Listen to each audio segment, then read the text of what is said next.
Speaker, sir. सफर तवील है, बोझ भी भारी है, पर हर सूरत ये सफर जारी है. With deep humility and unwavering resolve, I rise today to present my second budget as Finance Minister. It is a privilege to be entrusted with the responsibility of shaping the financial future of our land. This budget is not merely a ledger of figures, it is a fiscal compass, charting our path towards a brighter horizon. It lays strong foundations for an enduring economic growth, social harmony, and sustainable prosperity. As we embark on this shared journey, I invite every honourable member of this august House to come together and work collectively to build a strong and flourishing Jammu and Kashmir. The soul of Jammu and Kashmir has been forged in resilience and strengthened by hope. Through changing seasons and testing times, our people have stood firm, drawing wisdom from the past and courage from the future.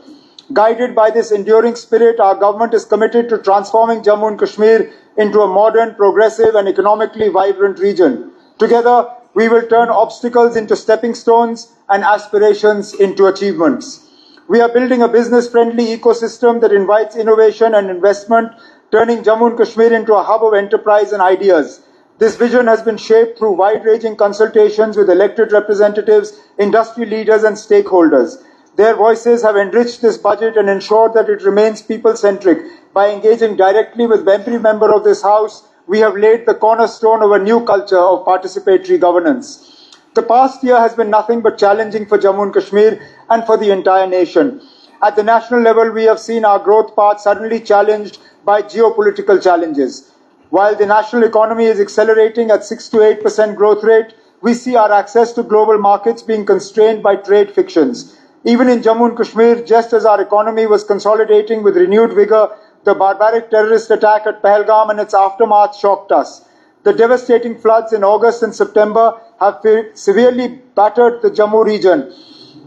These two calamities have further accentuated the fiscal challenges before us. All the sectors of economic activity, including tourism, handicrafts, horticulture and agriculture, are badly affected. There is substantial loss of jobs and business in all sectors, leading to financial distress on families. This budget gives us an opportunity to analyze these challenges incisively and respond to them resolutely by reforming with great vigor. This budget is anchored in the vision of inclusive and sustainable growth driven by fiscally prudent strategic investments across infrastructure, public service and governance. It seeks to bridge regions, unlock potential and create pathways of opportunity, especially for our youth and women who are the architects of tomorrow. Jammu and Kashmir's fiscal stress stems from high committed expenditure and limited own revenue capacity. Own tax and non-tax revenues cover only 25% of our budgetary needs. The geographical difficulties, structural constraints and inefficiencies, especially in the power sector, further accentuate this stress and lead to reliance on central support. To address this, my government has pursued fiscal reforms to enhance revenues, rationalize spending and improve fiscal transparency. While the GST rate rationalization undertaken by GST Council has dented our revenues, we have leveraged the analytical inputs from the Business Intelligence Unit or BIU, GST Network and the Bhaskaracharya National Institute for Space Applications and Geoinformatics, BISAC, to prevent leakages and ensure strong GST enforcement. We have deployed the e-Abgari portal and e-stamping to streamline excise administration and land registration. We also ensure transparent auctions to boost revenues. This has led to our own tax revenue and non-tax revenue rising to 10,265 crores and 4,964 crores respectively as of December 31st, 2025. While these figures are lower than last year's collections of 10,624 crores and 5,114 crores respectively, we are making sustained efforts to exceed last year's collections by 31st March. The government's fiscal stress stems from the committed expenditure on salaries, pensions and debt servicing, which alone account for nearly 60% of overall outlay. Hence, initiatives in debt management are being taken to lower high-cost liabilities and eliminate off-budget debt. We are strengthening debt sustainability by keeping all borrowings within approved limits and improving liquidity management. For the third consecutive year, we have enforced the austerity measures for curbing non-priority spending, my government is pursuing the power sector reforms to reduce losses and improve billing efficiency. We are expanding the consumer base and aerial punched cables and executing loss reduction works in all districts. These reform measures are expected to ease financial stress and lay the foundation for a fiscally prudent development path. Still, Jammu and Kashmir continues to face significant infrastructure deficits in areas like road connectivity, water supply, sewage, tourism and power. For addressing these challenges, substantial financial resources and continued support from the central government are essential. My government actively engaged with the central government to resolve our fiscal issues. I met with the Union Home Minister and Union Finance Minister on multiple occasions. I am pleased to share that the central government has remained cognizant of our difficulties and consistently supported us through special assistance, for which we are grateful. This year, Jammu and Kashmir was brought under the ambit of the Special Assistance to States for Capital Investment, or the SASCI scheme. This decision reflects the confidence of Government of India in the reform orientation, financial discipline and execution capacity of Jammu and Kashmir. SASCI scheme provides us 50-year interest-free loans for undertaking capital investments and infrastructure projects. It has emerged as a transformative fiscal instrument as it emphasizes on substantive reforms in several key sectors by providing financial incentives for such reforms. My government has proactively leveraged this new opportunity. Under the untied allocation, 1,431 crores, we are accelerating execution of capital projects, including the hydroelectric power projects. Our capital works are aimed at strengthening infrastructure across critical sectors. Recognizing the progress achieved and the effective utilization of funds by Jammu and Kashmir, the central government approved an additional allocation of 1,431 crores under the untied component. Building resilience and reducing disaster risk is now a critical priority under SASCI. After the devastating floods in the Jammu region, we ensured a detailed visit of the interministerial team and coordinated their inspections. My government submitted detailed reports and proactively pursued financial assistance with the central government, which has now approved further allocation of 1,431 crores for disaster mitigation and restoration works. We will utilize these SASCI funds for the creation of protective and preventive infrastructure and for strengthening preparedness. Under the reform components of SASCI, Jammu and Kashmir has undertaken far-reaching mining sector reforms, qualifying for incentive of 100 crores. Similarly, the land governance reforms was started to improve transparency, ease of doing business, and citizen trust. As on date, land records of 6,839 villages have been fully computerized. Cadastral maps of 6,464 villages are digitized. Over 68 lakh land parcels have been recorded and ULPIN has been assigned to 13.25 lakh parcels. The revenue court case management system is operational in 881 revenue courts, significantly reducing delays, disputes and inconvenience to citizens. These reforms helped us complete the digital crop survey and qualify for an incentive of 60 crores. Under the Naksha initiative, the aerial survey in Bishna town has been completed, thereby earning an incentive of 5 crores. Under urban planning reforms, a GIS-based data bank of industrial land has been integrated with the Indian Industrial Land Bank. Reforms such as land pooling, GIS-based planning, green buildings, flexible zoning, road rationalization, and amendments to building regulations have been undertaken. Based on these, my government has submitted a proposal for availing 454 crores under this incentive. I am happy to note that the fiscal consolidation measures, the persistent implementation of reforms, and the strategic capital investments are accelerating our economy. Our gross state domestic product, or GSDP, is estimated to grow from 2,36,059 crores in 23-24 to 2,62,458 crores in 24-25 and is projected to rise to 2,88,422 crores in 25-26, signaling a decisive leap in our GSDP. In 25-26, the primary, secondary and tertiary sectors are projected to contribute 20, 18 and 62% to GSVA respectively. Jammu and Kashmir's economy is estimated to grow at 11%. Driven by our sustained initiatives and strategic policy interventions, this positive GSDP trajectory has supported Jammu and Kashmir to tackle the aggravated fiscal challenges after the Pahalgam tragedy and the recent floods. With confidence in our direction and faith in our collective strength, I am certain that Jammu and Kashmir will emerge as a leading region of development, innovation, and opportunity. My government is working to strengthen administrative capacity, modernize civil services, ensure efficient recruitment, and enhance institutional infrastructure in Jammu and Kashmir. We have actively implemented Mission Karam Yogi, which aims to train civil servants through its role-based, competency-driven approach. Out of 3.74 lakh employees, 1.25 lakh employees have been onboarded, and 53,073 employees are actively engaged in their training. My government has made employment generation a central pillar of its governance agenda. With a clear focus on speed, transparency, and merit in public recruitment, I am pleased to inform this House that 7,650 candidates have been appointed to government service during the year 2025, purely on the basis of merit through a transparent and technology-driven recruitment process, restoring faith of our youth in public institutions. I propose to fast-track the recruitment process for 23,800 additional posts, including 2,800 gazetted, 14,000 non-gazetted, and 7,000 Class 4 posts, so that these vacancies are filled in a strictly time-bound manner.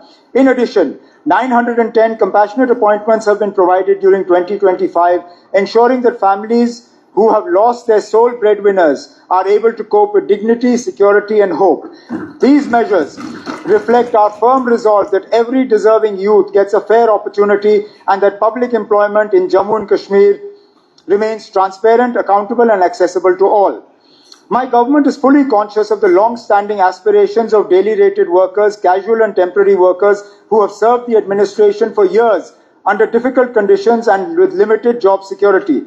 Last year, a high-level committee was constituted to examine all legal, financial, and administrative aspects of regularization of daily rated workers so that a fair, transparent, and sustainable policy framework could be evolved. I assure this House that my government is committed to finding a just and humane resolution to this long-pending issue, and based on the recommendations of the committee, a structured and phased roadmap for regularization will be announced in the coming period.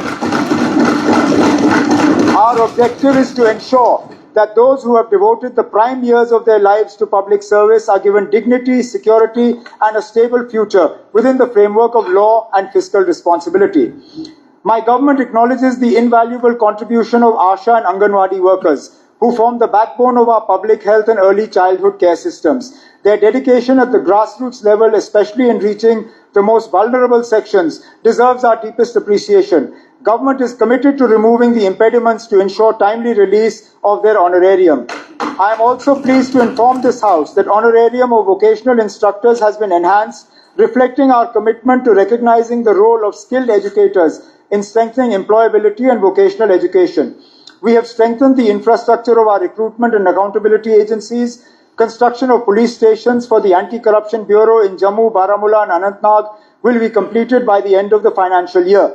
Similarly, the Jammu office of the JKSSB is nearing completion, and the construction of JKSSB building at Srinagar is expected to be completed by June 2027. My government has restored the Darbar move in a structured and modernized manner, reaffirming its importance as a unique administrative tradition that strengthens regional integration and participatory governance. The restoration of the Darbar move has already begun to revive economic activity in Jammu, benefiting transport operators, hospitality sector, small traders, service providers whose livelihoods depend on this seasonal movement of administration. My government is working to strengthen facilities and welfare measures for government employees associated with the Darbar move, including improved accommodation, better office infrastructure, digital connectivity, and enhanced logistical arrangements so that the move becomes more efficient, employee-friendly, and cost-effective. This approach ensures that the Darbar move is not merely symbolic, but a productive governance mechanism that supports both economic vitality and employee well-being.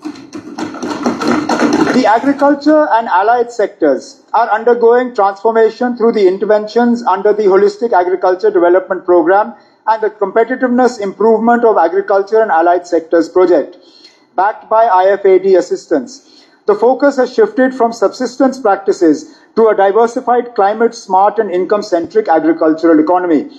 The cultivated area has expanded from 12.71 lakh hectares to 22%, enhancing productivity and crop resilience. Protected cultivation has expanded, and 332 high-tech greenhouses and 848 polyhouses established over 29.84 hectares. These facilities have enabled enhanced cropping intensity up to 250% and reduced climate-induced risks. The area under oilseeds has expanded substantially from 1.4 lakh hectares to 2.1 lakh hectares, resulting in a doubling of oilseed production and reducing dependence on imported edible oils. Kisan Khidmat Gars or KKGs are empowering farmers by enabling technology-driven last-mile delivery. By 2025-2026, over 8 lakh farmers were onboarded onto Kisan Sathi and KKG apps, with 1,300 KKGs getting operational. By March 2027, universal digital farmer coverage is targeted through full integration of digital crop survey under PM Fasal Bima Yojana. 2.1 lakh farmers covering 75,732 hectares were registered during Kharif 2025, ensuring crop risk mitigation. Under Command Area Development and Modernization of Command Area Development, irrigation potential of 4.53 lakh hectares has been created by December 25, and further 16,207 hectare potential is proposed for 26-27. Mushroom cultivation has emerged as a high-return allied enterprise, with production increasing by 31% from 2,100 metric tons to 2,742 metric tons over the past 3 years through establishment of 227 mushroom units and distribution of 1.18 lakh compost bags. Apiculture has popularized, with honey production growing at 77% in 3 years to over 3,895 metric tons, aided by the distribution of 1.03 lakh bee honey colonies and establishment of 11 honey processing units. Under the High Density Plantation Scheme for horticulture, about 1,119 hectares has been covered since 2017-18 till December 2025, with assistance of 139 crores.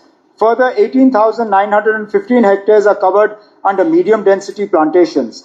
Our food production increased from 26.43 lakh metric tons in 23-24 to 26.92 lakh metric tons in 24-25. We aim to reach 29.72 lakh metric tons production by 29-30. Further, 1,455 hectares shall be covered during 2026-27 under the medium and high density plantation. A mega fruit nursery is commissioned at RS Pura, Jammu, with capacity of 5 lakh quality saplings of subtropical fruits. 2 elite nurseries or plant establishment quarantines are being developed at Martha in Udhampur and 11 in Anantnag for providing high quality planting material. During the year 26-27, public and private sector nurseries aim to produce 8 lakh planting material and 17.84 lakh rootstock fruit plants. Further, 6 hectares of mother orchards, 15 hectares of rootstock banks, and 40 hectares of plant propagation units will be established during 26-27, further strengthening conservation efforts.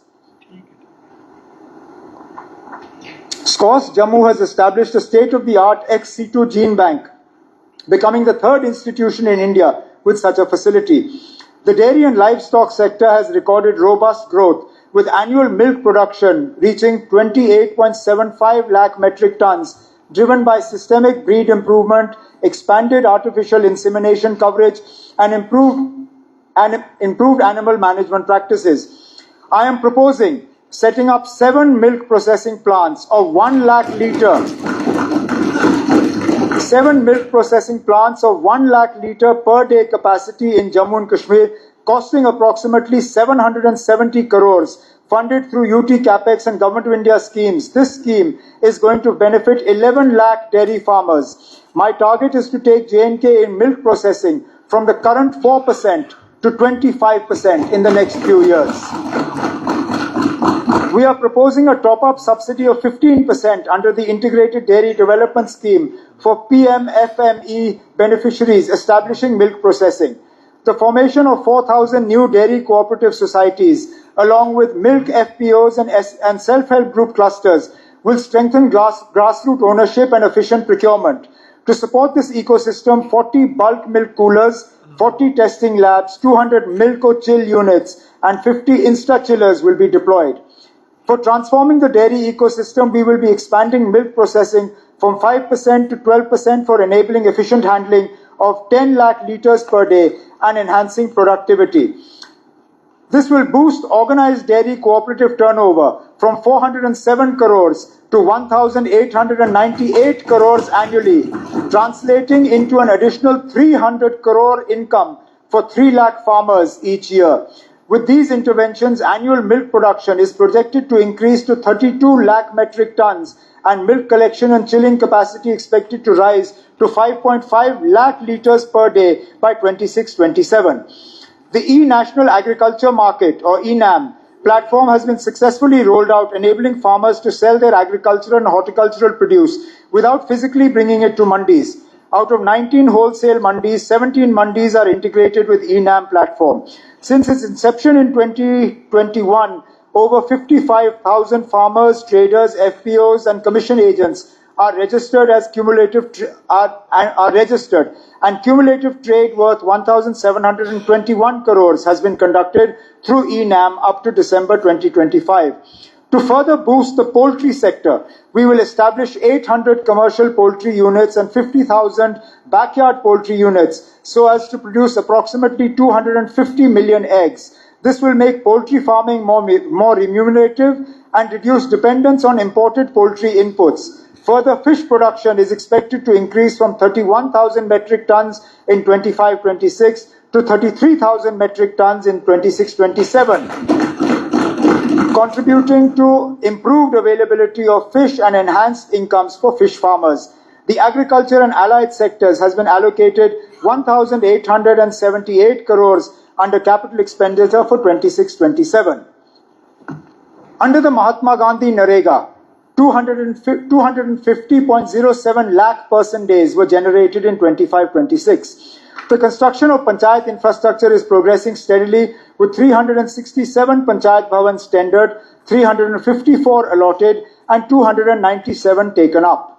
Under PMAY, 3.21 lakh houses have been completed, while construction of the remaining 14,000 houses is in progress. Soil and moisture conservation activities such as contour bunding, terracing, water harvesting and field protection works have been initiated under IWMP, resulting in treatment of 1,219 hectares of degraded land and completion of 369 conservation works covering 5,286 hectares in 25-26. Under the Lakhpati Didi initiative, 2,952 self-help group women have already become Lakhpati Didis. The remaining 32,048 potential households will be covered by June 2026 to enhance women's economic empowerment and rural enterprise.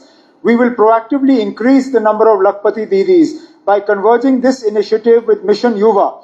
Under Umeed, 98,312 women farmers were trained in 25-26. JKRLM facilitated credit linkage for 13,103 self-help groups, amounting to 418 crore, benefiting 26,200 households.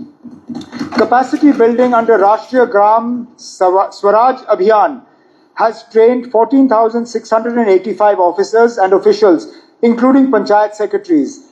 This year, 2025 was designated as J&K Green Mission to drive community-led environment stewardship and plantation. The rural sector has been allocated 3,456 crores under capital expenditure for 26-27, an increase of 40 crores from the revised allocation of 25-26. My government considers tourism as a key pillar of economic growth and livelihood generation in Jammu and Kashmir. Despite the challenges faced during the year, including the unfortunate Pahalgam incident and subsequent floods, Jammu and Kashmir recorded over 1.61 crore tourist visits in 25-26, reflecting the resilience and continued confidence in our destination. I propose to build a sustainable, inclusive and year-round tourism economy, balancing infrastructure development with environmental conservation and community participation. Our focus will be on developing new world-class tourist destinations, strengthening tourism circuits, and positioning Jammu and Kashmir as a global tourism brand with financial and technical support from the Ministry of Tourism, Government of India. Environmental infrastructure has been prioritized with sanctioning 3.2 million lakh MLD STP at Gulmarg and starting of upgradation of solid waste management plant. Similar measures are planned at Sonmarg for reinforcing protection of the fragile ecosystem. My government is also working on restoration of heritage sites and shrines through the Culture Department. This initiative will aim to preserve cultural identity, boost local economies through tourism, and strengthen community pride. For diversification of tourism towards winter sports, water sports, and adventure tourism, procurement and execution of supportive infrastructure is underway. Water sports facilities at Wular Manasbal and Bani Basoli are being developed. Sports tourism is also being promoted through strategic investments. The Kashmir Marathon and Jammu Marathon are placing J&K on the national and international sporting map. The second Kashmir Marathon 2025 with a 3-day expo recorded over 3,000 registrations with participation from 27 states and union territories and 11 countries. We garnered 2.11 crore in sponsorships and 0.20 crores in registration fees, validating its economic and promotional potential. In 2026, we will be organizing an international film festival in association with the National Film Development Corporation. This festival will bring world cinema to Jammu and Kashmir, promote cultural diversity, and stimulate the local economy. We have launched J&K Tourism mobile app for offering verified real-time information, integrated booking services, and AI-based assistance. This will become the entry point for tourists, providing comprehensive support and boost business opportunities for local hotels and entrepreneurs. The homestay policy addressed peak season accommodation shortages while empowering local households. We have established over 1,600 registered homestays in Kashmir Division and 300 plus in Jammu Division. We have partnered with J&K Bank to provide concessional assistance for such homestays, which will be popularized through our portals and J&K Tourism mobile app. Skill development and entrepreneurship form a core pillar of government's employment strategy in Jammu and Kashmir. We intend to launch a skill mission to equip our youth with superior skills. For this, skill and entrepreneurship framework will be developed, covering foundational skilling, internships, and industry-ready technical skilling. The mission will emphasize upgradation of polytechnics and ITIs, on-the-job training opportunities, and lifelong learning. The tourism and youth affairs sector has been allocated 4,472 crores under capital expenditure for 26-27, an increase of 61 crores from the revised allocation of 25-26. My government accords high priority to the preservation, restoration, and promotion of our rich cultural and heritage assets, which are central to the identity, history, and tourism potential of Jammu and Kashmir. During 26-27, provision has been made for completion of all ongoing projects under Phase 1 of the Heritage Revival, Restoration, and Maintenance Scheme, and for fast-tracking the execution of approved projects under Phase 2 and Phase 3. I further propose to ensure comprehensive coverage of heritage conservation, including execution of heritage projects of the Tourism Department across Jammu and Kashmir and the value-based restoration of the Mughal-era Nishat Garden in Srinagar. I also propose to expedite the modernization of the SPS Museum, strengthen and modernize the public library network, and expand inclusive cultural infrastructure through establishment of new cultural centers at Bandipur, Shopaiya, Anantnag, Kishtwar, Udhampur, Poonch, and Budgam.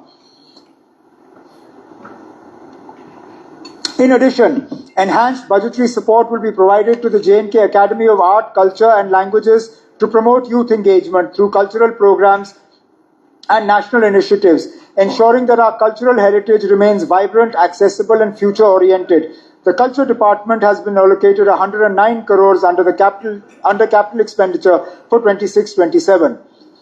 Despite the challenging environment, the industry sector recorded strong progress during 25-26, reflecting investor confidence. Since 2020, 2,227 industrial units in the organized sector, involving an investment of 15,940 crores and generating employment for 73,827 persons, have commenced production.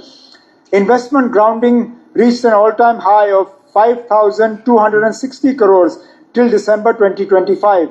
Under the new central sector scheme of 28,400 crores, 971 applications involving 14,292 crores were registered, with 87% of new and expansion units commencing production. Claims of 403 crores were approved under NCSS, taking cumulative approvals to 840 crores. For the 2026-27, amendments to the J&K Industrial Policy 2130 are proposed to sustain industrial growth post-NCSS, ensuring continued employment and income security. My government is taking decisive measures to support medium and small enterprises and facilitate ease of doing business. I propose to introduce a self-certification scheme for MSMEs under which enterprises will receive a single in-principle approval with a 3-year grace period for clearances, enabling them to start operations without procedural delays and compliance bottlenecks. I further propose to extend incentives to SIC MSMEs at par with new industrial units so that viable enterprises are revived, existing jobs are protected, and business closures are prevented. Reimbursement of CGTMSE, Credit Guarantee Fund Trust for Micro and Small Enterprises, guarantee fees up to 10 lakh loans were approved with an allocation of 41.30 crores. Jammu and Kashmir secured the 5th rank in ease of doing business in November 2025. The first ever MSME health clinic was launched by IIM Jammu, covering 417 units, which focused revival plans underway for 70 sickness-prone MSMEs. MSME formalization surged, with Udyam registrations rising from 0.24 lakh in 2021 to 5.85 lakh in 25-26, and a target of 7.1 lakhs has been set by 2027. We received the National MS-EFC Excellence Award for online and timely MSME dispute resolution. The startup ecosystem expanded from 69 startups in 2020 to 1,342 in 25-26, including 490 women-led ventures. A new startup policy was launched and 18 startups were sanctioned, seed funding of 20 lakhs each. Over 1,100 ideas were generated through boot camps and outreach. Enhanced allocations are proposed in 26-27 for upgrading infrastructure in existing industrial estates to support MSMEs. Startup support will be strengthened through high budgetary allocations, incubators, and co-working spaces in Srinagar and Jammu. To sustain rural self-employment, higher allocation is proposed under the J&K Rural Employment Generation Program for the year 26-27. The handloom and handicraft sector provides direct and indirect employment for nearly 4.45 lakh individuals, primarily from economically weaker sections. GI certification capacity increased 5-fold. 8 new crafts were GI registered in 2025 and 17 more are in advanced stages. We are strengthening QR code-based certification and testing infrastructure. We won the National ODOP Gold Award for the 2nd consecutive year. Artisan credit card saturation is being pursued aggressively, with 21.06 crores disbursed to 1,011 artisans during 25-26. Our 4 artisans received national honours, including the Shilp Guru Award and the National Awards for Handicrafts. The industry and handicraft sector has been allocated 461 crores under capital expenditure for 26-27, an increase of 137 crores from revised allocations of 25-26. The Institute of Driving, Training and Research, or IDTR at Kot Balwal, will be made operational this year for professionalizing road safety in Jammu. The IDTR will be equipped with 7 automated driving tracks and state-of-the-art machinery, ensuring that every new driver is trained to the highest national safety standards. In parallel, the transition to automated testing stations, or ATS, is underway to ensure vehicle fitness and commuter safety while protecting the environment. This technology-driven approach involves electronic evaluation of brakes, suspension, and emissions, replacing manual fitness testing. Registration certificates have already been issued to private operators, with the first ATS operational since September 25. The Inspection and Certification Center at Samba will soon be commissioned to serve as a government sector hub for automated testing. JKRTC continues to provide uninterrupted transport for passengers and food grains and horticulture products, reinforcing its role as a reliable and resilient public transport and logistics provider. We need to strengthen inter-district transportation, particularly in rural and underserved areas, to provide reliable, comfortable and affordable services. The revival of Jammu and Kashmir Road Transport Corporation will be a key focus of 26-27. As part of a green mobility initiative under the PM E-Drive scheme, 200 electric buses are planned to be inducted with an estimated investment of 350 crores, replacing aging diesel fleets with modern zero-emission vehicles. To further strengthen JKRTC's commercial and logistical capacity, 50 new trucks will be procured under SASKI funding of 75.70 crore. The transport sector has been allocated 21 crores under capital expenditure for 26-27. While we are blessed with unique mineral wealth, it is important that it is harnessed transparently and sustainably. Hence, we are implementing the integrated mining surveillance system in collaboration with BISAC-N. This system will enable satellite-based monitoring of mining areas, generate real-time triggers on illegal mining activity, and share this with enforcement officers for prompt verification and legal action. The first phase of IMSS has been operationalized and over 110 triggers have been generated for technology-driven action for curbing illegal mining. To strengthen on-ground enforcement, e-challan machines have been introduced in collaboration with J&K Bank for issuing on-the-spot challans to violators. The first ever auction process for the 7 limestone mineral blocks in Jammu and Kashmir marks a significant step in implementing mining reforms. This will enable transparent digital auctions for mineral resource allocation and boost our revenues. The mining sector has been allocated 4 crores under capital expenditure, an increase of 2 crores from the previous year. Significant upgradation of health infrastructure in the recent years has improved public healthcare delivery and medical education. More than 4,000 health infrastructure facilities have been developed, including 15 medical colleges, 2 AIIMS, and 2 state cancer institutes. The new 160-bedded block at the Bone and Joint Hospital, Srinagar, with a cost of 140 crores, has been operationalized since July 2025. The commissioning of the 100-bedded Mother and Child Care Hospital at Lamberi, Rajouri, upgradation of SDH Bilawar to a 100-bedded facility, construction of a 50-bedded hospital at Sundarbani, upgradation of the 100-bedded hospital at Naushera, and the 125-bedded district hospital at Reshipura, Badgam has been accelerated.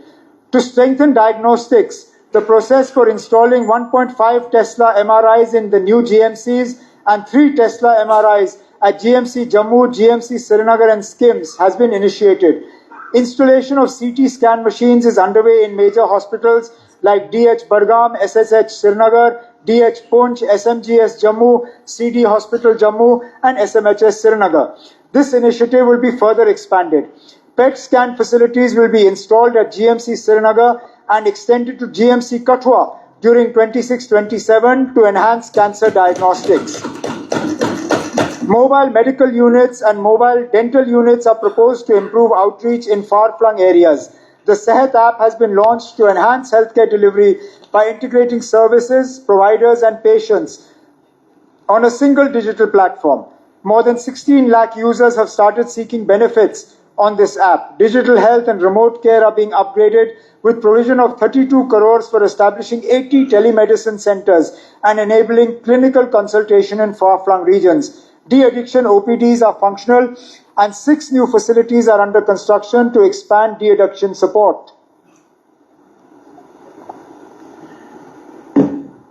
Construction of homeopathic college at Rakh Hoshiari, Kathua, and Ayurvedic College at Amargarh, Sopore will commence in 26-27 to expand Ayush education and care options. All 523 Ayushman Arogya Mandirs dedicated to Ayush services have been fully operational across Jammu and Kashmir, providing Ayush therapies and preventive health interventions. Ayush infrastructure has been expanded by commissioning the 10-bedded integrated Ayush hospital at Jammu and Government Ayurvedic Hospital at Kulgam. Medical education has been strengthened. During the current year, 548 medical seats will be added, comprising 340 MBBS, 128 PG, 34 PG Ayurveda, and 46 DNB seats. AIMS Kashmir will be commissioned by June 2026. GMC Srinagar and GMC Jammu have each been allotted 20 additional MBBS seats. Further, GMC Doda, GMC Anantnag, GMC Baramulla, and GMC Kathua have been allotted 50 additional MBBS seats, thereby expanding pool of medical professionals. Quality nursing education will be enhanced through creation of trained manpower in 10 nursing colleges. With the unprecedented approval of 240 MBBS and 120 PG seats, infrastructure of all GMCs will be strengthened in the financial year 26-27 with a budget of 216 crores. The health and medical education sector has been allocated 1,866 crores under capital expenditure. Path-breaking reforms have been undertaken in the education sector to ensure comprehensive implementation of the national education policy. To strengthen early childhood education, pre-primary classes have commenced in 15,550 schools. We provisioned 30 crores for establishing 5,000 kindergartens with child-friendly infrastructure. In 25-26, 1,735 kindergartens were set up, 7,672 schools received child-friendly furniture.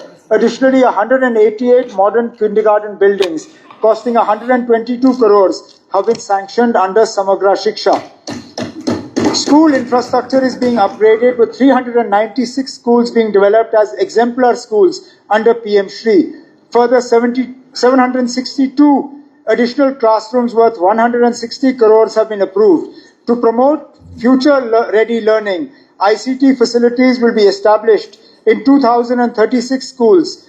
4,200 smart classrooms are being commissioned under Samagra Shiksha and PM Shri. Innovation capacity is being expanded with the ongoing 172 Atal Tinkering Labs and proposed 500 ATLs. Skill-linked education and governance reforms are progressing in parallel. Vocational education has been introduced in 554 schools with 2,294 vocational trainers. Further, 2,214 vocational trainers are under implementation.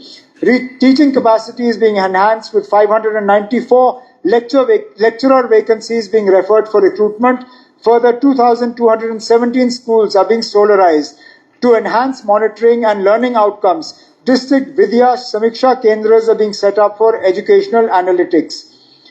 The reforms launched by our government have led to significant improvements in school education results in 25-26, with Class 10 and Class 12 pass percentages reaching roughly 85%, marking one of the best performances in recent years.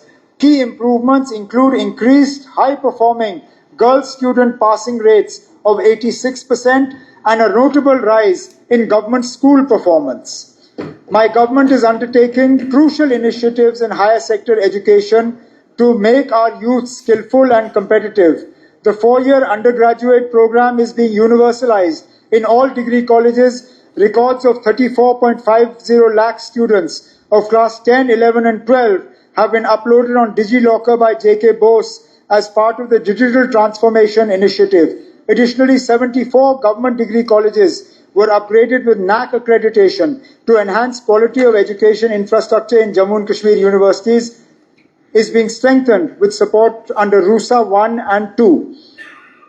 The key initiatives and priorities of the Higher Education Department will aim at development of classrooms, laboratories and libraries for universities, colleges, and improvement of autonomous affiliated colleges and development and upgradation of their sports infrastructure. All colleges in Jammu and Kashmir are offering access to National Digital Library of India for faculty and students. Under the Sustainability Initiative, 494 buildings are proposed to be solarized at a cost of 50 crores.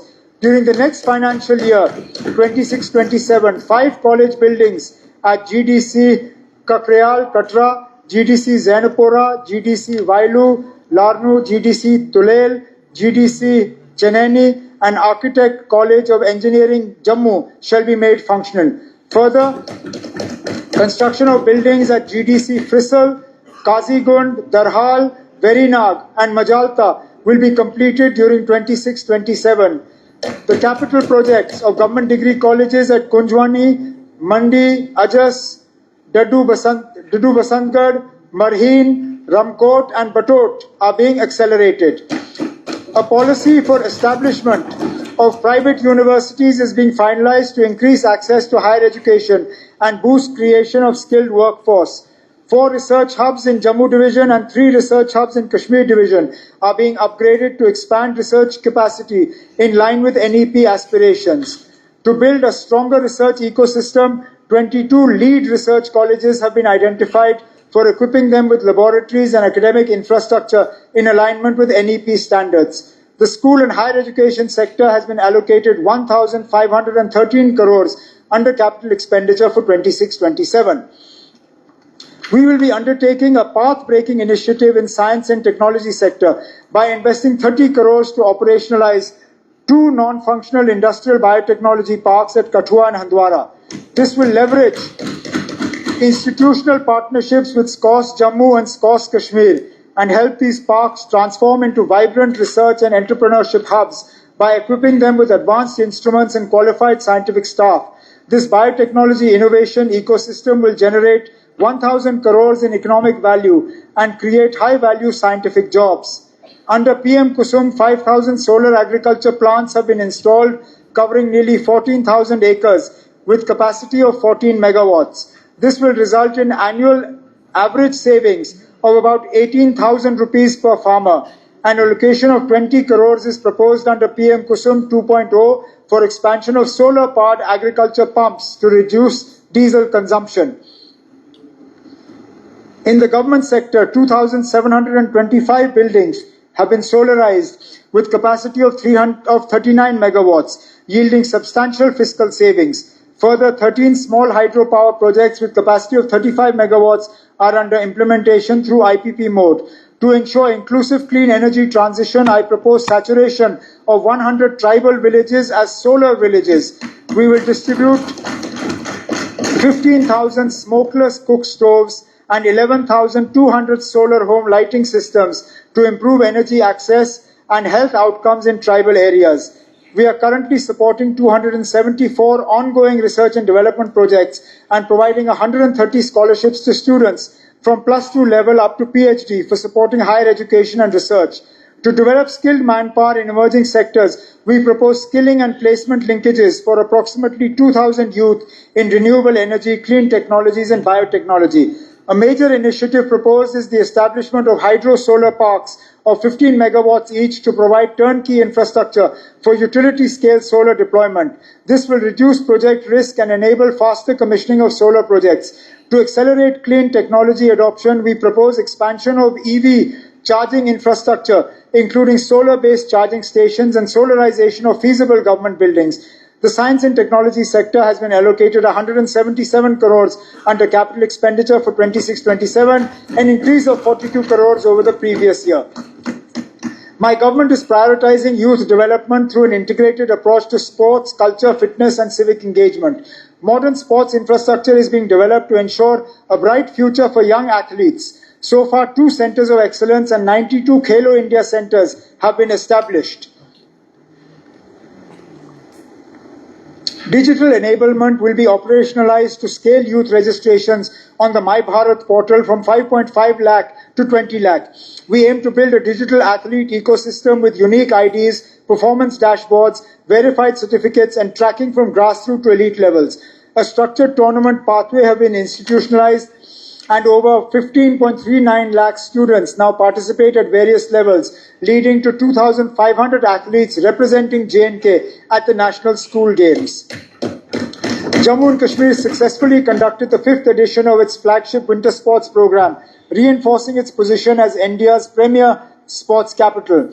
We also hosted the first ever Khelo India Water Sports Festival, giving fresh momentum to rowing, kayaking and other water-based disciplines. The hosting of the 3rd Asian Pencat Silat Championship with participation of about 300 athletes from over 12 countries showcased J&K's organizational excellence. J&K athletes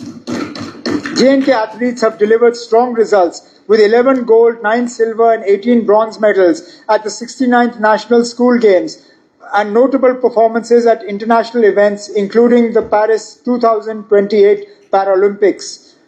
Over 29 lakh youth engagements were ensured up to December 2025 with large number of sports activities including 1 national event, 20 UT level championships, 5 major leagues and 338 community sports programs. Alongside flagship events such as the Jammu Cyclothon, Football and Cricket Premier Club Cups, South Kashmir Volleyball League, Snow Festivals and the 6th Khelo India Winter Games 2026 in Gulmarg and Srinagar. The Sports and Youth Affairs sector has been allocated 155 crores under capital expenditure for 2026, an increase of 17 crores over the previous year. Employment generation through entrepreneurship is a key priority of this government.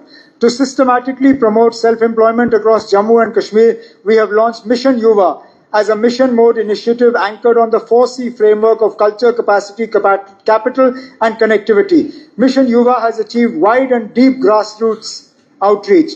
The Mission Yuva app has recorded 2 lakh downloads with applications received from nearly 95% of panchayats across the Union Territory. So far, about 7,000 applications have been received and 55,000 DPRs have been prepared through a strong institutional framework at the district level.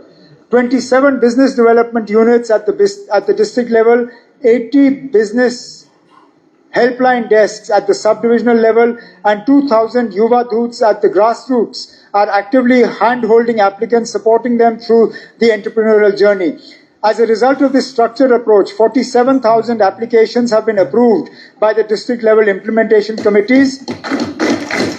16,500 enterprises have been sanctioned by banks, with nearly 800 crores already disbursed in the first year of this scheme. Another 2,000 applications are under active processing with banks and are expected to be sanctioned shortly. Applications returned by the banks are reprocessed through a facilitative non-rejection mechanism supported by a dedicated business helpline.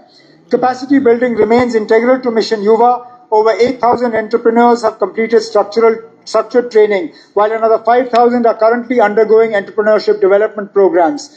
To ensure transparency, efficiency and accountability, Mission Yuva is supported by a comprehensive end-to-end digital dashboard enabling real-time monitoring of applications and outcomes. The Mission Yuva app functions as a one-stop digital platform for aspiring entrepreneurs, and it is already operational. In the coming year, the government will further scale up Mission Yuva through convergence with skilling, credit and market linkage initiatives supported by adequate budgetary provisions. Transforming the skilling ecosystem in Jammu and Kashmir forms a core pillar of the government's employment strategy. A comprehensive 4-track skill and entrepreneurship framework has been adopted, covering foundational level skilling at school level, a career launchpad for youth through minor skilling alongside graduation, internships, placement support, and accessible coaching. Industry-ready technical skilling through restructuring of polytechnics has been proposed under the proposed skill university, upgradation of ITIs through PM Setu, and strengthening of on-job training under PM NAPS is also underway. These tracks will be enabled by a robust ecosystem comprising structured placement mechanisms, career guidance, and other assistance. 5 new ITIs will be developed as hub ITIs under the new central scheme, which will serve as specialized centers for advanced technical training, high-end skilling and industry-linked vocational education. To further improve labour welfare and grievance redressal, a toll-free helpline, Shram Mitra, has been established to provide timely support to workers. Infrastructure for labour mobility and social security is being enhanced through the construction of new labour sarais at Wanpo, Anantnag and in Rajouri, along with upgradation of labour sarai Kathua to provide safe night shelter for migrant labour.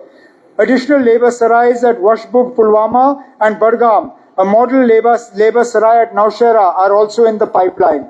The labour and employment sector has been allocated 244 crores under capital expenditure, an increase of 98 crores from the previous year.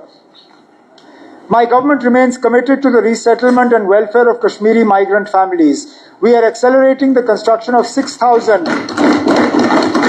transit accommodations for Kashmiri migrant government employees.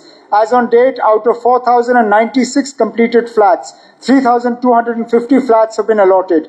During the current financial year, 944 flats have been completed, and we propose to complete the targeted 1,200 flats during 26-27.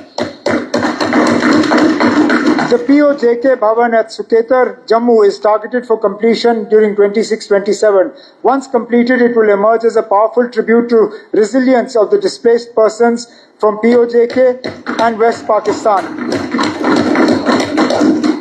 Multi-purpose community hall at Jagti Mini Township, Jammu will soon be commissioned to advance the welfare of migrant communities. My government also remains firmly committed to ensuring dignified living conditions and seamless access to essential services for migrant families. In this direction, we aim to improve the civic and utility services in migrant colonies at Jammu and all transit camps. We aim to extend the benefits of Ayushman Bharat or the Sehat health insurance scheme to migrant families. We will strengthen the digital service delivery to simplify and expedite access to essential documentation for migrants. A dedicated online platform has been established for issuance of key certificates for migrants and for registration and grievance redressal related to migrant properties. I am pleased to share that through this digital initiative, over 1.64 lakh domicile certificates, 36,541 migrant certificates, 2,325 RBS certificates, 1,597 EWS certificates, and 2,789 income certificates have been issued to Kashmiri migrants. Additionally, 14,619 registration certificates have been issued to Kashmiri migrants and displaced persons from POJK, ensuring employment for the migrant community. Smart PDS has been initiated for rollout in 26-27 to strengthen service delivery, curb leakages, and enhance transparency in the distribution of essential commodities across Jammu and Kashmir. As an important measure of social protection, the government has started providing 10 kg of free ration per person to all AAY beneficiaries from 1st April 25, thereby ensuring enhanced nutritional support for the most vulnerable households. Additional food grains are already being supplied free of cost to eligible AAY beneficiaries as promised. Further, fair price shops are being upgraded to improve accessibility and streamline distribution, reinforcing our commitment to an efficient, inclusive, and citizen-centric food security architecture. The food and civil supplies sector has been allocated 331 crores under capital expenditure, an increase of 57 crores from the previous year. My government aims to enhance tribal welfare in a holistic fashion by strengthening their education, housing, rural infrastructure and livelihoods. At present, 28 tribal hostels with a capacity of about 2,900 students are providing free boarding, lodging and education. Additionally, 26 hostels are under construction. We will commission 10 such hostels.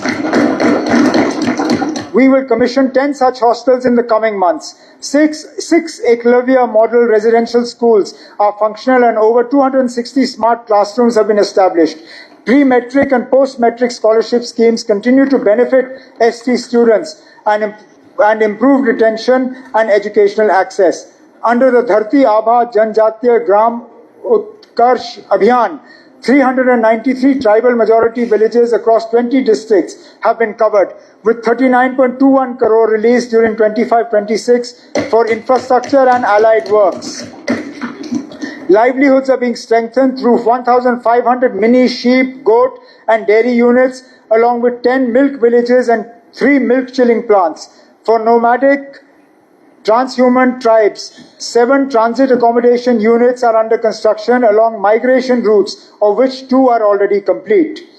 Janjatiya Gaurav Divas was celebrated at Mender in Poonch district, a frontier border district of India, on the 15th of November 2025 to commemorate the 151st birth anniversary of the revered tribal freedom fighter Shri Birsa Munda.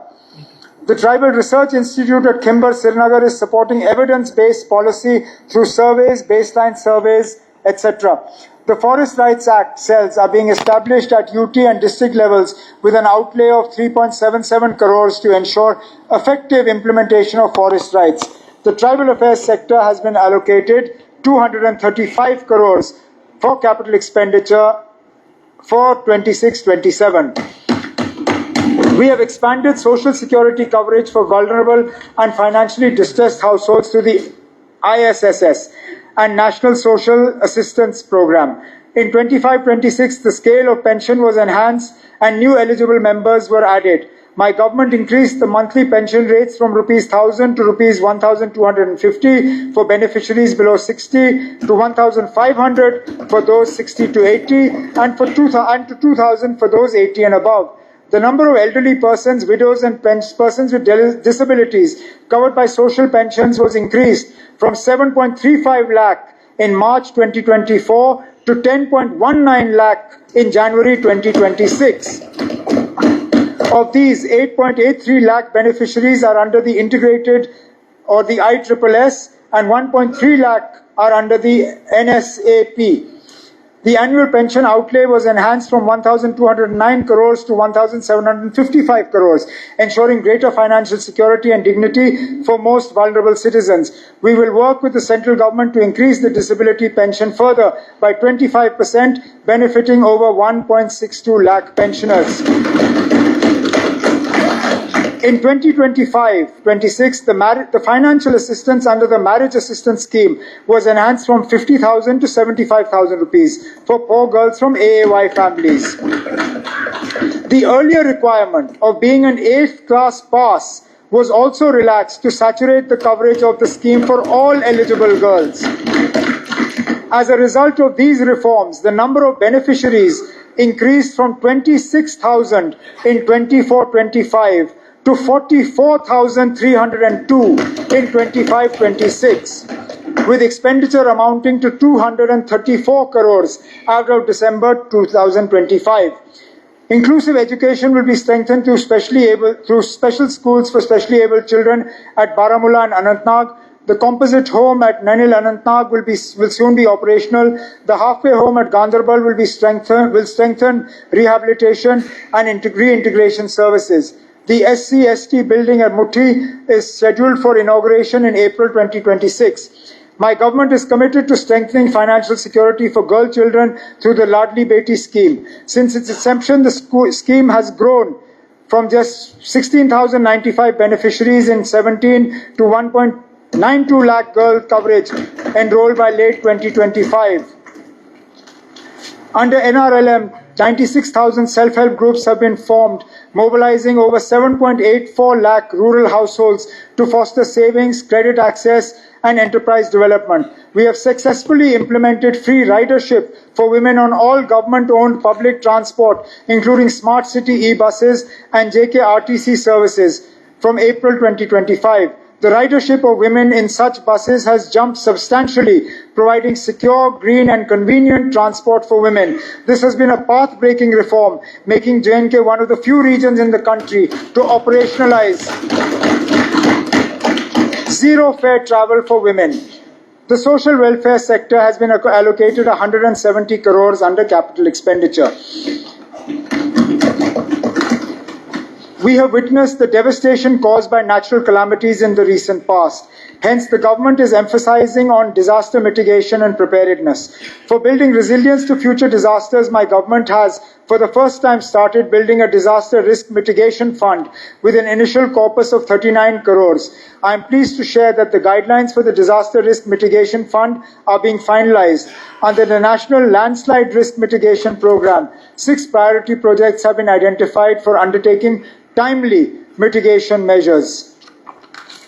The Sakoon 2.0 platform has been digitized, the entire disaster relief process, replacing manual procedures with an end-to-end online system. Relief disbursement timelines have been reduced from 5 to 6 months to 15 to 20 days, ensuring transparency, accountability, and direct benefit transfer. The disaster management sector has been allocated 351 crores under capital expenditure for 26-27.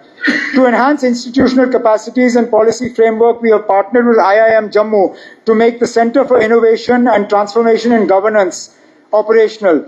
It has started work on skill development plans, PPP policy, FTI policy framework, etc.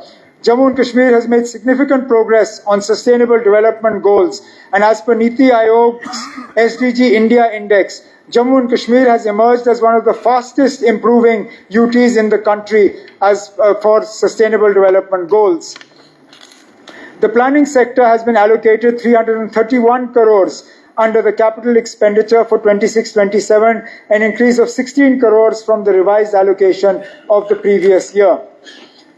We have developed a forward-looking power sector plan to achieve round-the-clock electricity supply for all consumers by 27-28.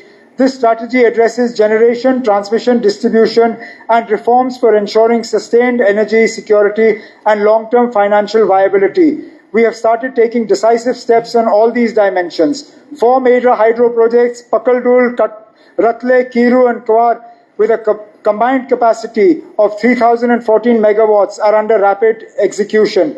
We have leveraged the SASKI funding to provide our share of equity for these projects in an accelerated fashion. We have finalized a comprehensive renewable energy policy for 26-27 encompassing solar, wind, rooftop wind, and battery energy storage systems and the PM Surya Ghar Muft Bijli Yojana. 16,816 households have been solarized to provide free and clean electricity. Further, government buildings have been solarized aggressively. I am happy to inform the House that the Ministry of New and Renewable Energy has sanctioned the installation of rooftop solar systems of 2 kilowatts each at 2.22 lakh AAY households under the RESCO model.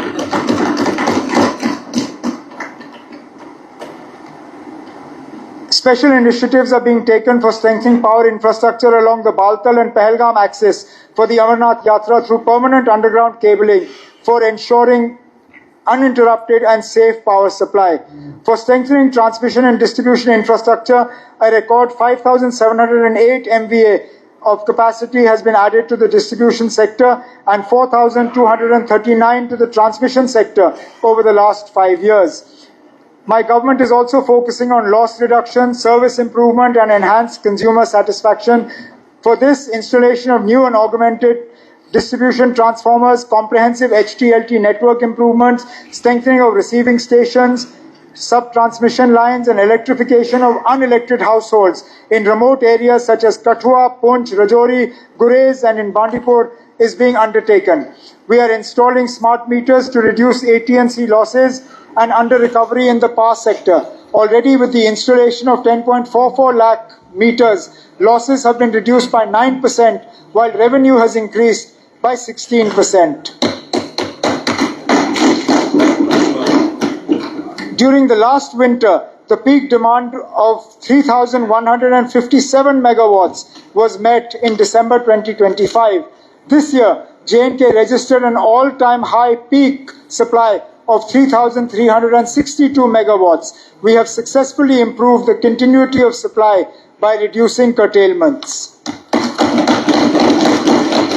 The power sector has been allocated 1,718 crores under capital expenditure for 26-27. With commissioning of the Udhampur-Srinagar-Baramulla rail line, Kashmir has been connected with the rest of the country through all-weather train services, fulfilling a long-cherished dream. The first ever Food Corporation of India food grain freight train connecting Kashmir with the National Freight Network has been operationalized. Expansion and modernization of Jammu Tawi railway station and Jammu airport are progressing steadily. Jammu and Kashmir's road network is witnessing massive upgradation with an investment of 16,528 crores in construction and upgradation of expressways, national highways, two ring roads for Jammu and Srinagar city. 3 tunnels, including Sonmarg, have been completed, while 8 tunnels, including the Zujila tunnel, are at an advanced stage of completion. I express my gratitude to the central government for sanctioning 19 new national highway projects estimated at an estimated cost of 10,637 crores to further strengthen connectivity. Under PMGSY 4, 2,400 unconnected rural habitations in Jammu and Kashmir will be connected. During the year 26-27, I propose to undertake macadamization and blacktopping of nearly 3,500 kilometers of roads.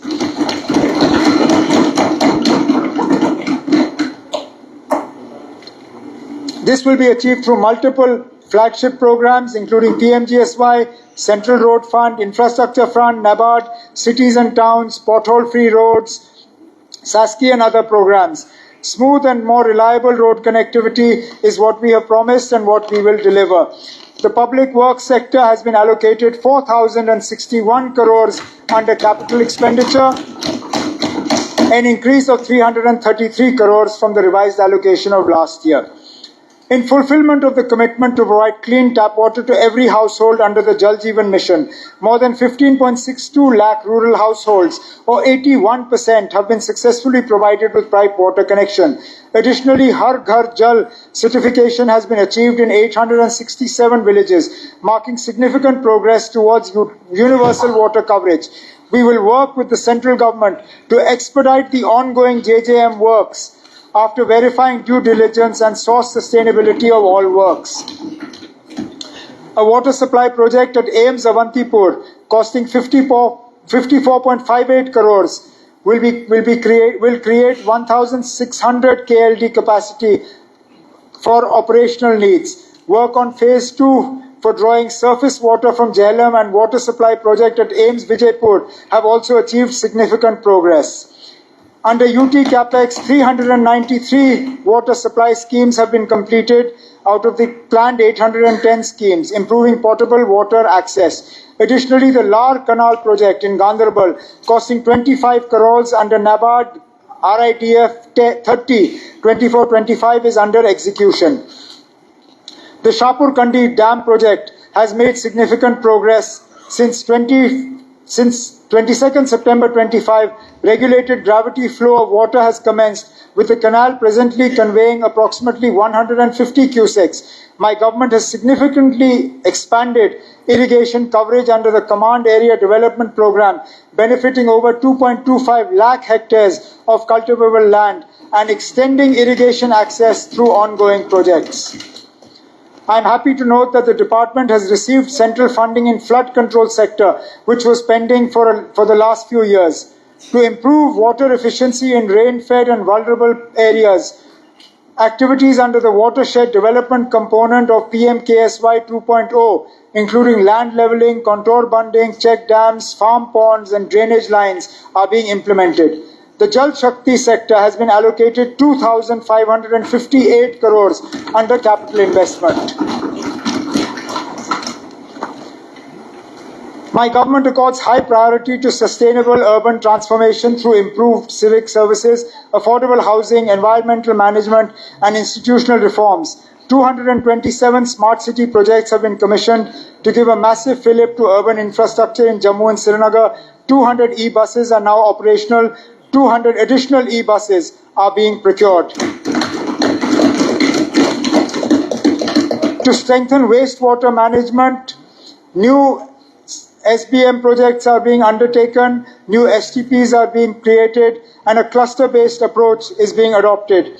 Under Amrut 2.0, 90 projects in water supply and sewage sector worth over 1,000 crores have been approved, of which 17 have been completed and 67 are under execution.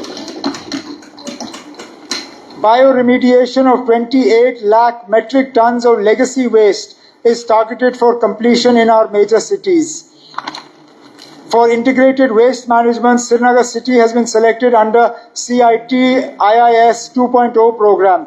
An action plan of 67 crores has been formulated for 700 TDP pre-processing unit. Under pollution abatement of water bodies, projects amounting to 358 crores have been undertaken. In the sphere of urban planning, 25 Class 2 towns have been approved for GIS-based master plans with assistance of 22 crores under Amrut 2.0. Housing for all remains a key priority under PMAYU 1.0. 42,585 beneficiaries stand approved, out of which 34,734 dwellings have been completed. Under PMAY 2.0, 26,582 applications have been registered, of which 2,522 houses have been sanctioned. To improve urban infrastructure, investment is being made in parking spaces, bus stands, urban roads, sewage, drainage, slaughterhouses, civic infrastructure. Multi-level car parking facility construction is underway in Jammu, Ramban, Doda, Udhampur, Kishtwar, Kathua, Samba, Riyasi, Shupaiyan and Bandipur. Additional parking projects at Baramulla and Vijaypur bus stand and bus stands at Bandipur and Samba are also in the pipeline.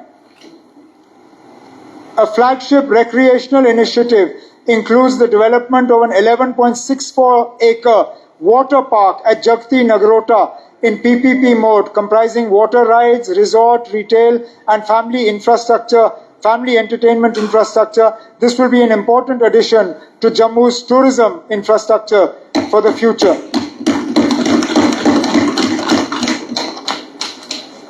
Integrated Command and Control Center has been made live with integrated data center, intelligent traffic management, emergency response system, environmental sensors, etc. The housing and urban development sector has been allocated 2,809 crores under the capital investment. My government aims to ensure efficient and accessible justice delivery through the development of quality judicial infrastructure, construction of a new High Court complex in Srinagar. The mega project of 908 crores will be accelerated during the financial year 26-27, strengthening judicial infrastructure. Our government is steadfastly pursuing the construction of the state-of-the-art legislative complex in Jammu to replace the century-old facility at the Civil Secretariat. We have also started implementing the National E-Vidhan application project. It is being operationalized in phases. The NEVA project will include procurement of network equipment, desktops and other IT equipment to make the assembly functioning truly paperless. The government remains committed to establishing a national law university in J&K to advance legal education, promote research and contribute to institutional reforms. The Law and Parliamentary Affairs sector has been allocated 257 crores under capital expenditure, an increase of 17 crores under the previous year.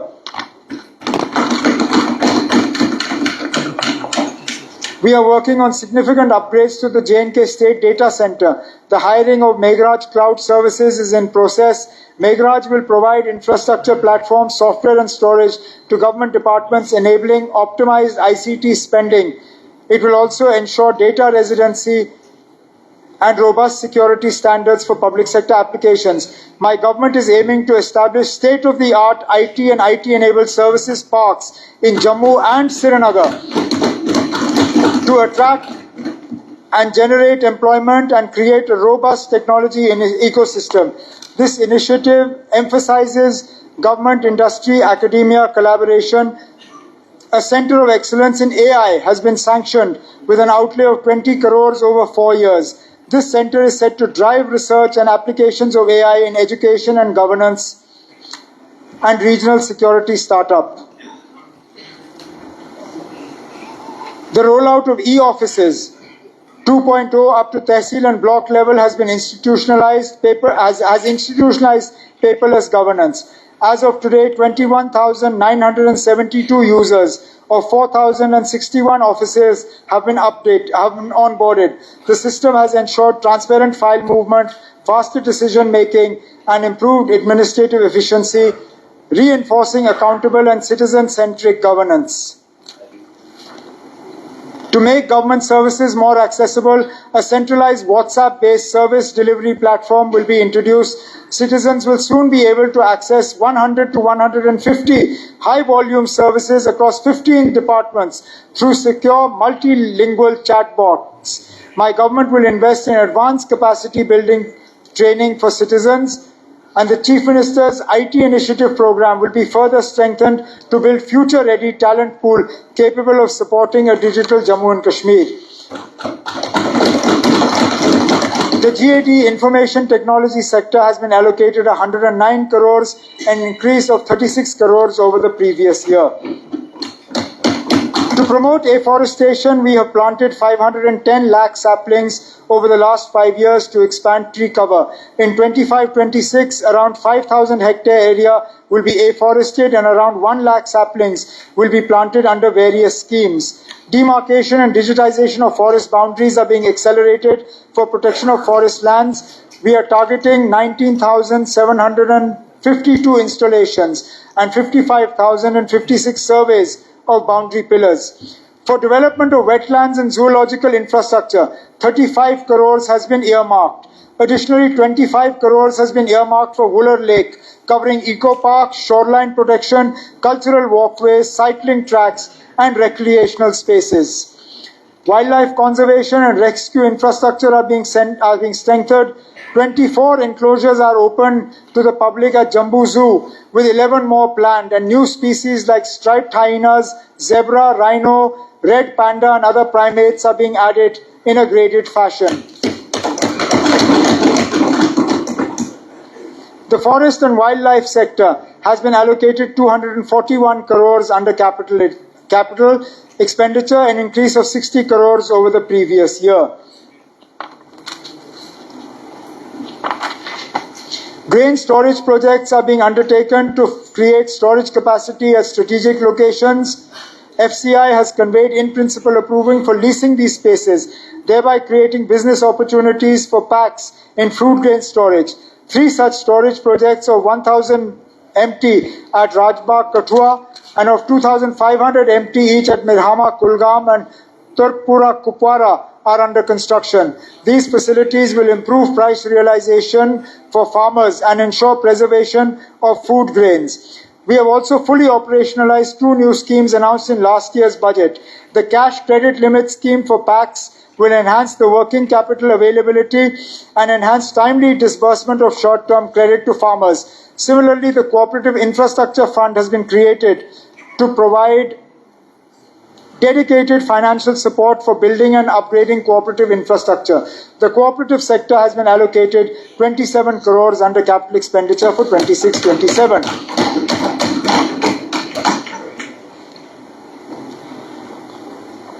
Having outlined the sector-wise priority and budgetary allocations of my government, I now turn to a set of focused initiatives which will directly touch the lives of our people. These measures reflect our commitment to social justice, inclusive growth, and targeted welfare, and are aimed at providing immediate relief and long-term empowerment to the most vulnerable sections of society. My government will enhance budgetary support to the Jammu and Kashmir Trade Promotion Organization to actively promote handicrafts and handloom products through regular buyer-seller meets, creating direct market linkages between local artisans and national and international buyers. This initiative will strengthen market access, branding income opportunities for artisans, and help position Jammu and Kashmir's handicrafts as a globally competitive cultural and economic asset. I am happy to share that we have received financial support of up to 200 crores for the construction of Unity Mall. It will serve as the craft bazaar, providing permanent platform for local products, handicrafts, handlooms, and traditional enterprises from all states and UTs. Under the third component of SASCI, Jammu and Kashmir was allocated 210 crores, which have been leveraged for providing our share of eligible CSS schemes. My government has made rapid progress in financial management reforms by smoothly transitioning all centrally sponsored schemes from treasury mode to Sparsh. We have also mandated the use of Aadhaar-based payments for all DBT CSS. Under Sparsh module rollout, 151 SNA accounts have been opened with Reserve Bank of India. The cyber treasury is fully operational. Sanctions of over 2,500 crores were received and over 23,000 bills have been processed. I propose the modernization of the accountancy training institutes at Srinagar and Jammu with a cost of 10 crores under SASCI framework.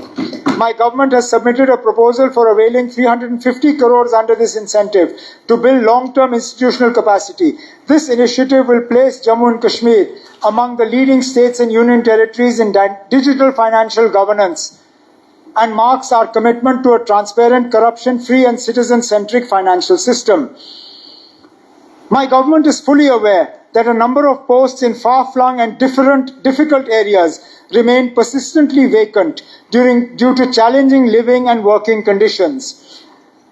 This affects service delivery in critical sectors such as health, education and administration. I wish to inform this august House that my government is actively contemplating a structured incentive scheme for employees posted in such remote and hardship areas.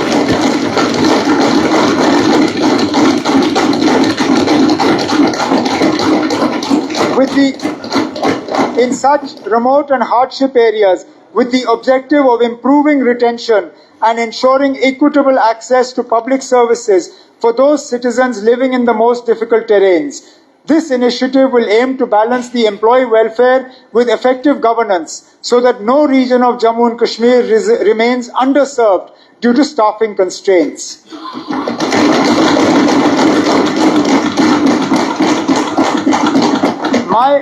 My government will ensure that all industrial units availing any form of government concession, whether in the form of subsidy, electricity or land, must give due priority to employment of local youth from Jammu and Kashmir.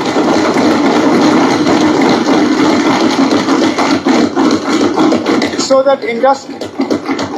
that industrial growth directly translates into jobs, skills and income opportunities for the residents of Jammu and Kashmir. This policy will align investment with inclusive development, ensuring that the benefits of industrialization are shared equitably with local communities and contribute meaningfully to regional prosperity. To support horticulturalists, I announced the implementation of the restructured weather-based insurance scheme.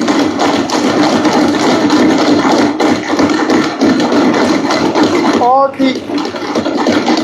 the RWBIS in J&K for apple, traditional and high density both, saffron in Kashmir division and mango, lychee and saffron in Jammu division, in which the sum insured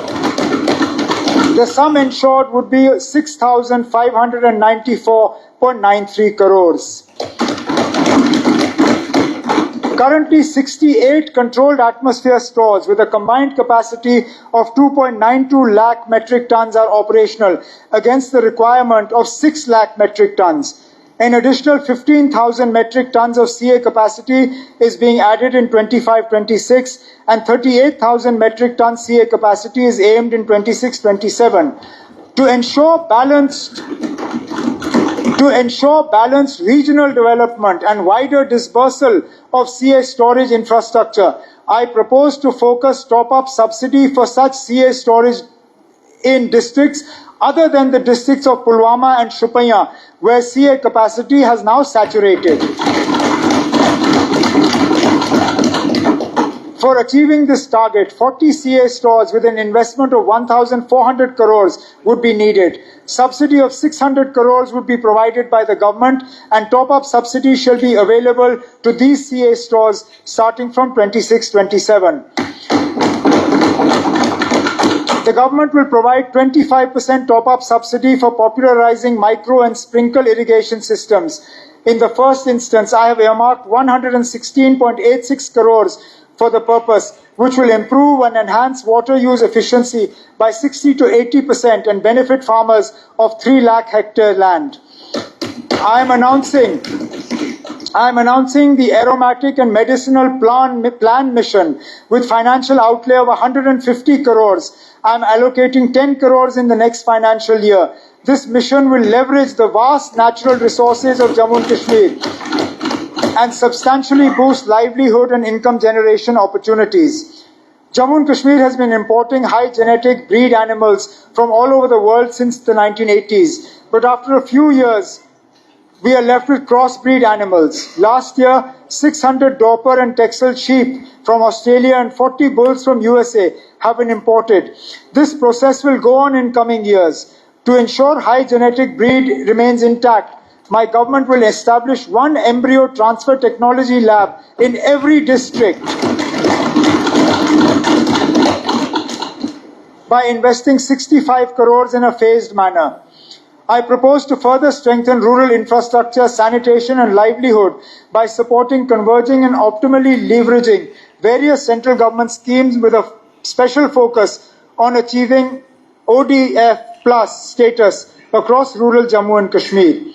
To ensure long-term sustainability of these assets, I further propose to leverage district capex funds from 26-27 onwards for engaging capable agencies for professional operation and maintenance of rural sanitation infrastructure so that these facilities remain functional, hygienic and community-owned.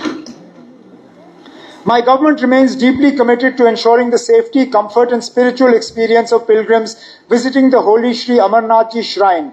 During 2025-26, over 200 infrastructure projects works for Sri Amarnath Ji Yatra were completed, improving safety and pilgrim experience.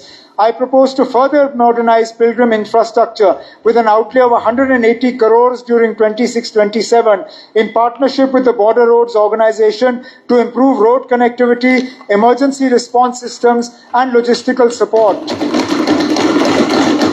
This initiative will ensure that the Sri Amarnath Ji Yatra becomes safer, smoother and more dignified for pilgrims from across the country. My government has launched the JKE Pathshala DTH channel to ensure universal access to quality education for students across Jammu and Kashmir, especially in remote and hilly areas. This free-to-air channel, broadcast through Doordarshan DTH, delivers curriculum-aligned classes from class 1 to 12 without dependence on internet connectivity. 2 dedicated digital studios have been established and over 300 educational videos have already been produced. From next year, we will also develop a class-specific channel through e-Pathshala initiative, which would greatly complement the efforts of our teaching community. My government will introduce indoor games such as chess and carrom facilities in all government schools of J&K to promote holistic development of students. This initiative aims to strengthen cognitive skills, strategic thinking, concentration and decision-making abilities. An amount of 18 crores has been earmarked for this purpose. I propose to upgrade 1,000 Anganwadi centers into modern Bal Vidyalayas at a cost of 72,000 per center, with improved learning spaces, child-friendly infrastructure and enhanced safety standards so that our youngest children receive a nurturing and stimulating educational environment. I further propose to construct 127 new Anganwadi centers, one in each CDPO block, to bridge critical infrastructure gaps and ensure every child has access to quality early childhood care and nutritional services. I propose an outlay of 70 crores for scholarship support to over 3 lakh tribal students, covering 2.82 lakh pre-metric and 17,000 post-metric scheduled tribe students, so that no tribal child is deprived of education due to financial hardships. To promote forest-based livelihoods, 100 Van Dhan Vikas Kendras are being set up under the PM Van Dhan Yojana with an outlay of 15 crores. I propose to further promote tribal homestays in tourism potential areas with financial support of 5 lakhs each per unit to create sustainable income opportunities and community-based tourism models. A pilot community platform for tribal artisans and clusters is being launched with 50 lakhs to improve branding and market access.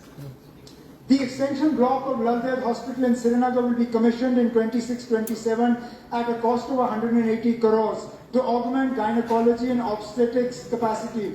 with 108 additional beds and an NICU facility. We will also introduce the IVF facility in Laldev Hospital. The construction of a 249-bedded mother and child care hospital at GMC Anantnag will be initiated in 26-27. I further propose to establish full-fledged emergency medical departments in all government medical colleges over the next 2 financial years to ensure round-the-clock trauma care, rapid emergency response, and improved survival outcomes for accident victims and critical patients. Cardiology services are being strengthened with the inauguration of 2 new cath labs at GMC Anantnag and Jammu. With further funding, 17 critical care blocks, 2 100-bedded and 12 50-bedded are under construction. I propose to strengthen advanced cardiac care services in Jammu and Kashmir by establishing cath labs at Government Medical College Rajouri and Government Medical College Baramulla during 26-27 at a total cost of 30 crores. A cath lab at GMC Doda for the Chenab Valley will also be taken up. The Food Safety Organization will be strengthened through enhanced testing facility and funding to safeguard public health. In recent years, Jammu and Kashmir has witnessed a concerning rise in the incidence of cancer, posing a serious public health challenge for our people. Recognizing the urgency of this issue, my government will roll out a cancer control strategy for J&K in collaboration with NITI Aayog and ICMR. The focus will be on implementing various interventions and strategies for management of cancer in Jammu and Kashmir and will include collaborations for infrastructure development, training and capacity building.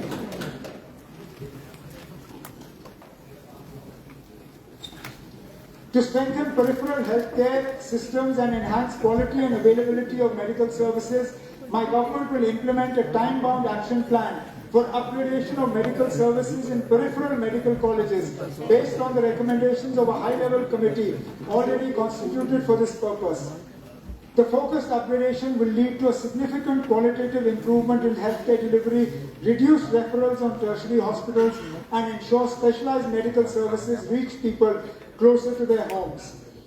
I propose to establish 2 dedicated emergency and accident hospitals, one at Uri and another at Punch, to strengthen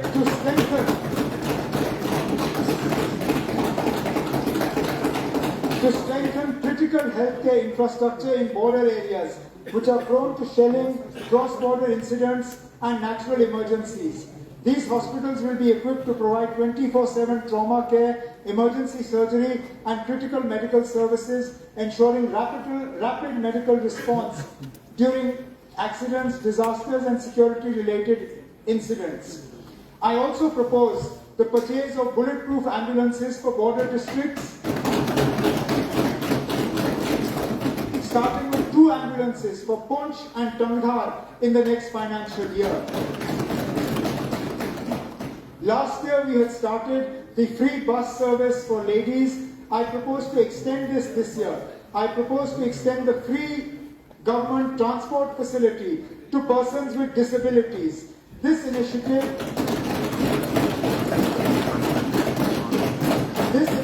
will allow persons with disabilities better access to mobility. As a measure to ensure a strong social protection framework, I propose to provide full free waiver to all students belonging to AAY families studying in government schools from class 9 to class 12 who are not covered under any other education-related scholarship scheme. This measure will ensure that no child from the poorest household is forced to discontinue secondary education due to financial constraints.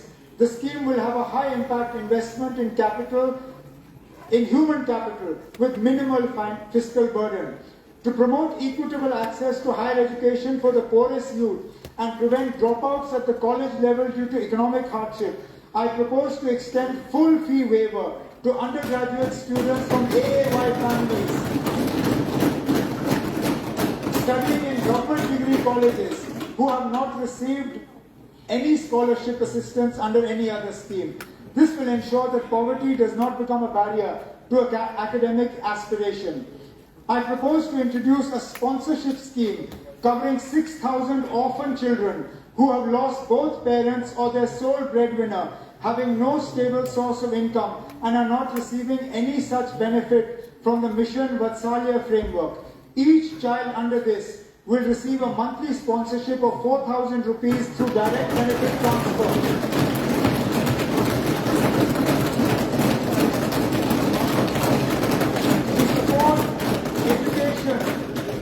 Nutrition, healthcare, and basic living needs. This initiative reflects our government's commitment that no child shall be left behind due to circumstances beyond their control. To reduce the household energy burden on vulnerable families, improve health outcomes by discouraging use of solid fuels, and protect poor households from inflationary pressure, I propose to provide 6 free gas LPG cylinders per year.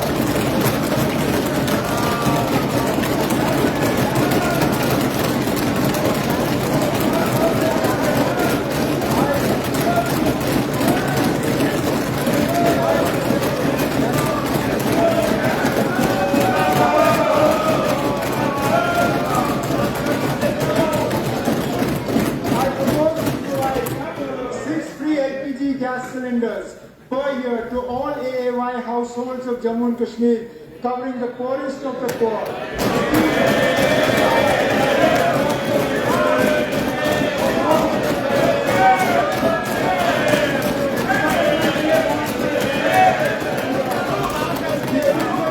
For the financial year 25-26 was for 1,40,310 crores and 1,12,310 crore net of WMA of 28,000 crores.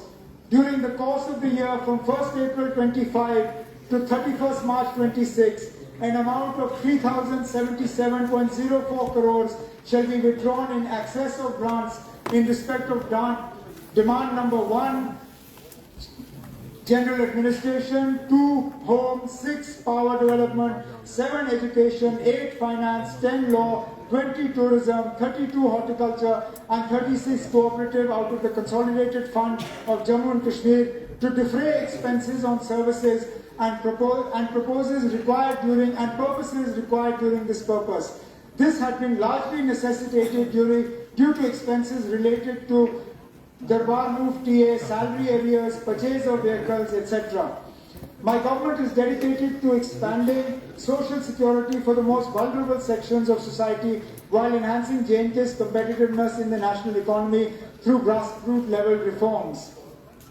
This budget not only strengthens welfare measures but also drives transformative programs to accelerate infrastructure development, productivity and economic growth, ensuring a more prosperous and inclusive Jammu and Kashmir. We need to ensure that this is done in a fiscally prudent manner. We need to explore every avenue for upscaling revenue generation while enhancing social protection for the poor. We need to ensure cost savings through austerity measures and efficiency measures. We must also improve the impact of public expenditure by leveraging scale, competitive and private initiative. Hence, it is proposed to reduce the rebate on high-speed diesel by 2 litres. This will rationalize the price of high-speed diesel and encourage shift towards cleaner technologies. Even with this reduction of rebate, the high-speed diesel price in Jammu and Kashmir will still be lower than in our neighbouring states like Punjab, Haryana, Himachal Pradesh and Delhi.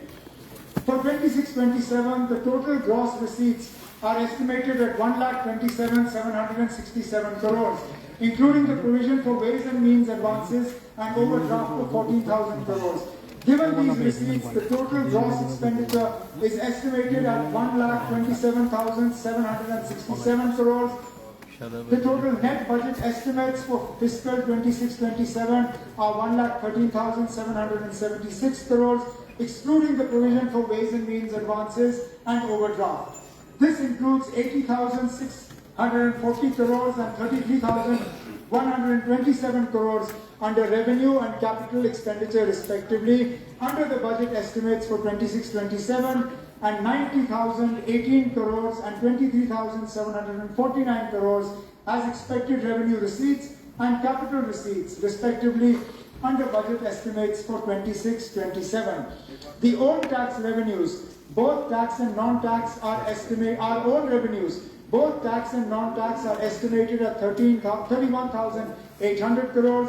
In addition to this, 42,752 crores is to flow as central assistance and 13,400 crores as CSS to Jammu and Kashmir. The tax GDP ratio was projected at 7.5% for 25-26. The tax GDP ratio is projected at 6.6% for 26-27. Fiscal deficit for the year 25-26 was estimated to be 2.98%. This was substantially lower than 5.5% in 24-25.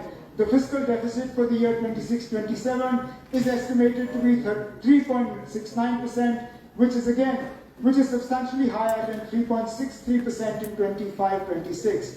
GDP for the year 25-26 has been projected at 2,88,422 crores, which showed a growth of 9.5% over the previous year. GDP for the year 26-27 has been projected at 3,15,822 crores, indicative nominal GDP, which shows a growth of 9.5% over the previous year. Honorable Speaker, sir, with these words, I commend the budget for the financial year 26-27 of Jammu and Kashmir to this August House for consideration.